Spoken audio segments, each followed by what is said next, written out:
Prior to the attack on Pearl Harbor, the majority of U.S. citizens held to an isolationist mindset, meaning they favored staying out of political affairs from other countries. After becoming involved in World War I and being in the midst of the economic fallout of the Great Depression, the idea of getting involved in another conflict didn't seem like a good idea.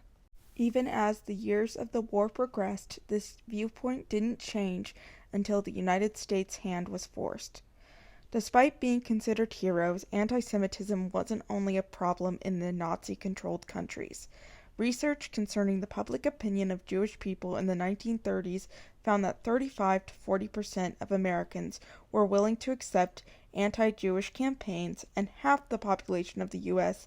held to the idea that Jews were greedy and dishonest. Due to these ideals, the Jewish population in the States felt fear when it came to their ability to live freely, and agitation when it came to the government's inaction concerning the rise of Nazism and the Axis powers. During this time, two sons of Jewish immigrants would create something for their community that would change pop culture forever. Jerry Siegel and Joe Shuster were two teenagers attending Glenville High School in Cleveland, Ohio, when they began creating comic strips. In 1933, they created Superman. Originally, he was meant to be a villain. However, they reworked the character, adding on his alter ego, Clark Kent. Without realizing it, the two fathered the first superhero.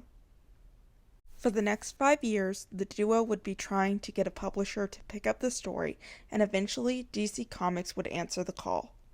On April 18, 1938, Superman as we know him today debuted in Action Comics #1. The character quickly became popular and ushered in the golden age of comics. He also inspired the creation of other heroic characters of the time, including Captain America, Batman, and Wonder Woman. Since the first issue, Superman has been a mainstay of the comic book industry and pop culture in general.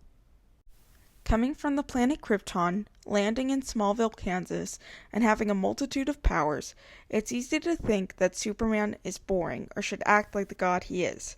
However, Kal-El chose to take on two mantles, the one with the cape and the one with the glasses.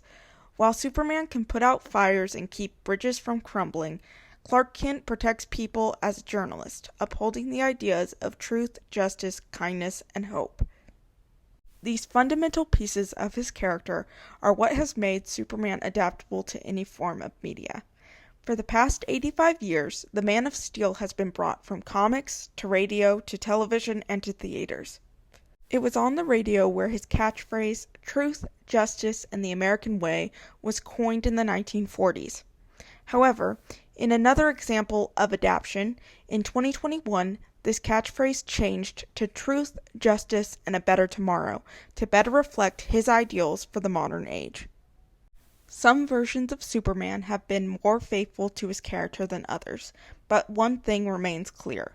Despite sometimes being considered outdated or old-fashioned, it is at times when the world seems dark and hopeless that characters such as Superman will always have a place in media as much as truth, justice, and striving for a better tomorrow will, and must.